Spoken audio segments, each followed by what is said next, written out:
Assalamualaikum warahmatullahi wabarakatuh. Berjumpa lagi bersama saya di channel kesayangan kita, channel Serdadu ID, dalam rubrik Perspektif Kita.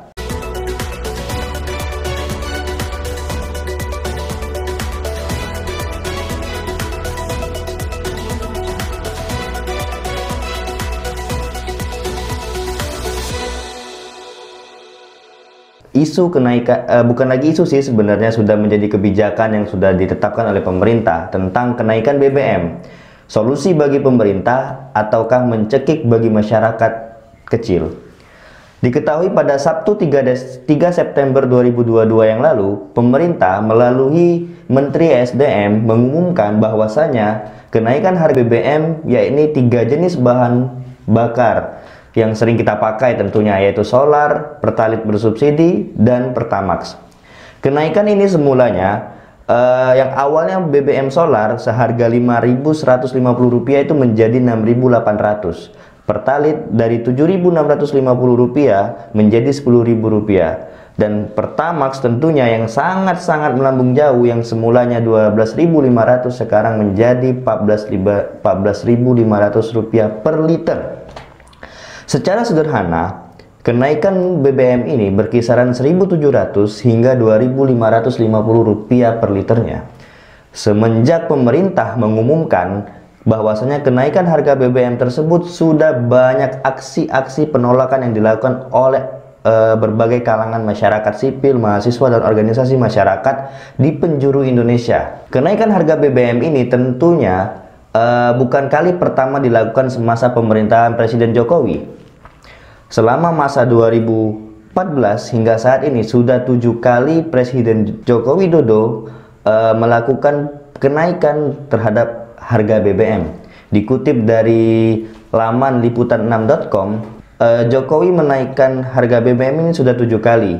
Pertama pada 17 November 2014, 1 Januari 2015, 1 Maret 2015, 28 Maret 2015, 30 Maret 2015, 10 Oktober 2018, dan terakhir 3 September 2022. Dan kenaikan BBM pada tanggal 3 September 2022 ini itu adalah kenaikan BBM yang sangat-sangat tinggi, berkisar dari Rp400 hingga Rp2.000 per liternya.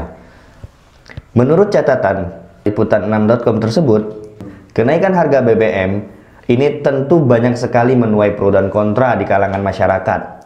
Tak lama setelah pemerintah mengumumkan kenaikan BBM pada tanggal 3 September 2022 yang lalu, bertepatan mulai tercatat tanggal 5 September 2022, mulai banyak lapisan elemen masyarakat yang langsung bergerak melakukan aksi demonstran menolak kenaikan harga BBM.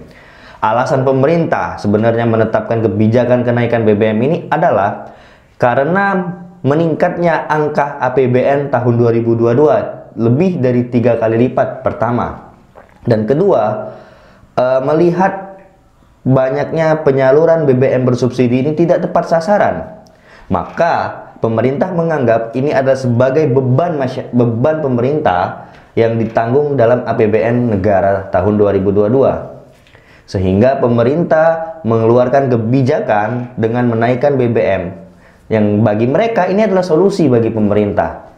Apakah betul ini adalah solusi bagi pemerintah dengan menaikkan BBM? Pemerintah memberikan solusi, yaitu bantuan BBM bersubsidi ini dialihkan menjadi bantuan BLT atau bantuan langsung kepada masyarakat secara merata. Yang menjadi pertanyaan, ini adalah sebuah kebijakan yang pro pemerintah ataukah pro golongan tertentu, atau malah dengan BBM subsidi dinaikkan tentu diubah menjadi kebijakan bantuan BLT atau secara tunai, atau malah ini akan dikorupsi oleh oknum-oknum penguasa tertentu. Itu yang akan menjadi pertanyaan-pertanyaan tentu bagi publik, sobat-sobat sekalian. Tentu ini bukan solusi yang baik menurut saya jika kenaikan segala jenis barang baku di negara Indonesia tidak diimbangi dengan kenaikan gaji para pekerja. Tentu itu tidak sesuai. Kebutuhan pokok kebutuhan bahan bakar menaik, sedangkan UMR masyarakat di setiap daerah itu mencekik, sobat-sobat sekalian. Toh DPR saja yang hanya menjabat 5 tahun, mereka bisa mendapatkan gaji yang sangat tinggi. Kenapa kita sebagai pekerja, sebagai buruh, sebagai masyarakat sipil biasa tidak dapat menikmati apa yang menjadi hak kita? Setelah saya membaca berita ini, saya langsung teringat dengan sebuah video yang menyebar luas di media. Kira-kira video ini di-tag berkisaran tahun 2009 hingga 2014 yang lalu. Ada satu partai yang dengan tegas menolak kenaikan harga BBM. Bahkan yang membuat saya sangat-sangat ketawa dan namun jujur sangat sedih dan miris hati adalah ketika banyaknya aksi massa demo yang meneriakkan nyanyian-nyanyian buruh tani dengan agenda tuntutan menolak harga BBM di depan gedung para wakil kita, malah mereka asik berjoget dan menyanyikan lagu selamat ulang tahun kepada sang ketua DPR RI kita. Sungguh miris sebenarnya. Di luar gedung DPR, masyarakat berdemo, berbondong-bondong menyampaikan tuntutan dan aspirasi masyarakat, namun wakil rakyat kita tidak menggubris apa yang menjadi tuntutan masyarakat. Padahal di luar gedung tersebut banyak sekali rakyat yang berteriak karena menderita dengan kebijakan-kebijakan tersebut. Kebijakan kenaikan BBM. Mereka merasa dengan kenaikan harga BBM ini tidak dirugikan sama sekali. Lah iyalah, mereka hidupnya dibiayain oleh uang kita kok. Kita kan menggaji mereka. Mereka kan sebenarnya ya, kalau kita berpikir secara logis, wakil rakyat itu adalah utusan kita. Yang namanya utusan itu harus bisa mengerti dan merasakan yang namanya aspirasi masyarakat yang mewakili mereka. Sobat-sobat Serdadu ID, terlepas polemik kenaikan BBM ini dari pro dan kontra, menurut saya agak lucu saja.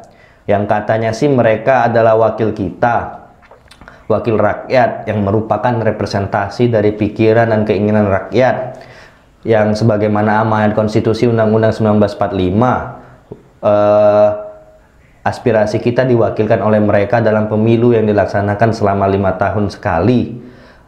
Namun tak ada yang mau mendengarkan rakyatnya. Ya walaupun ada 1 atau 2 partai yang kemarin ketika rapat paripurna dengan lantang tegas, mereka fraksi tersebut menyatakan walk out dari persidangan tersebut karena mereka menolak kenaikan BBM. Tapi itu tak seberapa sih sobat-sobat. Nggak seberapa dengan banyaknya anggota DPR RI wakil kita yang mendukung kenaikan BBM tersebut. Ya bisa dihitung jari lah sobat-sobat Serdadu ID sekalian. Yang menjadi pertanyaan saya, yang menjadi pertanyaan besar, mungkin sobat-sobat Serdadu ID juga bertanya, untuk siapa sih wakil rakyat itu bekerja? Dan untuk siapa sih kebijakan kenaikan harga BBM itu? Solusi buat pemerintah atau mencekik buat masyarakat? Saya sih berasumsi yang agak sedikit liar sih, mengingat setiap wakil rakyat harus patuh kepada partai, setiap partai harus patuh kepada kepentingan seseorang. Ya, seseorang itu bisa kita simpulkan seperti elit politik, pengusaha-pengusaha yang banyak uang, yang ini sebenarnya sosok-sosok kingmaker atau orang-orang yang bermain di balik layar. Selama pandemi kemarin, sobat-sobat Serdadu ID, rakyat kita, rakyat Indonesia bahkan seluruh dunia itu disuruh untuk mencari makan sendiri dan makan aja susah. Dan sekarang rakyat mulai bangkit, mulai ingin mengekspresikan diri menjadi lebih baik dari kesengsaraan. Malah kita dapat hadiah kado-kado yang tidak terduga dari pemerintah. Mulai dari hantaman kenaikan harga barang pokok, upah minimum yang tidak naik-naik, yang walaupun naik ya sedikit. Dan sekarang masyarakat dihantam dengan kenaikan BBM, semua naik. Mengingat kenaikan harga barang, harga seperti ini tentu tidak adil sobat-sobat. Jika kita sebagai masyarakat, saya pribadi sebagai masyarakat, kita bekerja dengan gaji sekian, tapi dengan kebutuhan pokok sekian, itu tidak adil sobat-sobat. Mana cukup sobat-sobat Serdadu ID. Tidak memungkinkan juga. Bahkan menurut saya mungkin kejahatan itu akan terjadi jika masyarakat itu sudah mendesak kesusahan. Itu yang bakal bisa terjadi ke depannya. Mengingat sebagaimana amanat Undang-Undang Kesejahteraan Sosial Masyarakat, sobat-sobat Serdadu ID, kebutuhan sosial masyarakat harus dipenuhi baik material, spiritual, dan sosial masyarakatnya oleh pemerintah, dan sehingga masyarakat dapat hidup layak. Ini amanat Undang-Undang Kesejahteraan Sosial loh, amanat yang mereka tetapkan sebagai wakil rakyat. Tapi melihat fenomena saat ini sangat miris karena pemerintah sendiri tidak melihat bagaimana tangisan masyarakat di bawah, sobat-sobat. Saya sendiri sih merasa, wah ini adalah hal yang aneh menurut saya, bagaimana kita bisa bangkit dari pandemi seperti ini dan bagaimana kita bisa bersatu, sobat-sobat Serdadu ID. Jika alasan kenaikan harga BBM ini dikarenakan meningkatnya APBN 2002, saya teringat sama salah satu menteri, ex-menteri Kelautan dan Perikanan, yang waktu itu beliau mengatakan jika kebijakan ini diambil karena meningkatnya atau membengkaknya anggaran APBN tahun 2022, kenapa tidak dibubarkan saja lembaga-lembaga institusi negara yang tidak perlu seperti itu. Itu kira-kira seperti itu yang saya tangkap. Sobat-sobat Serdadu ID, kebijakan kenaikan BBM ini adalah kebijakan yang tidak relevan, mengingat upah buruh, upah pekerja juga tidak mengalami kenaikan yang signifikan.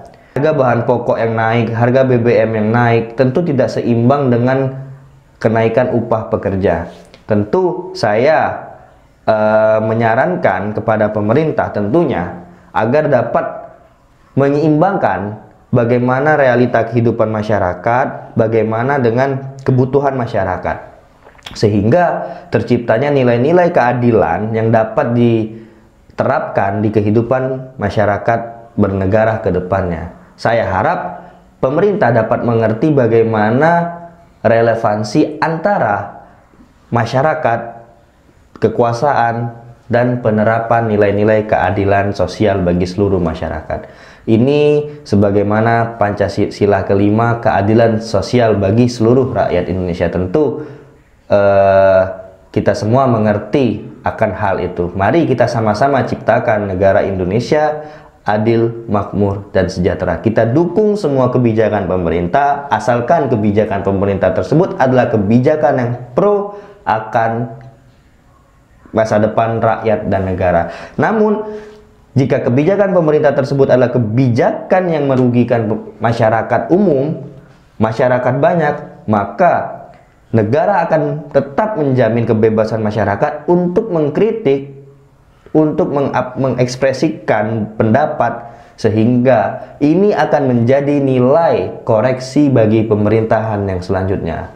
Sobat-sobat Serdadu ID, mungkin sampai sini dulu sobat-sobat Serdadu ID perspektif saya mengenai tentang kenaikan BBM. Bagaimana perspektif sobat-sobat? Bagaimana kita merespon dan mengkritik, memberikan saran ke depannya. Salam perspektif kita. Assalamualaikum warahmatullahi wabarakatuh.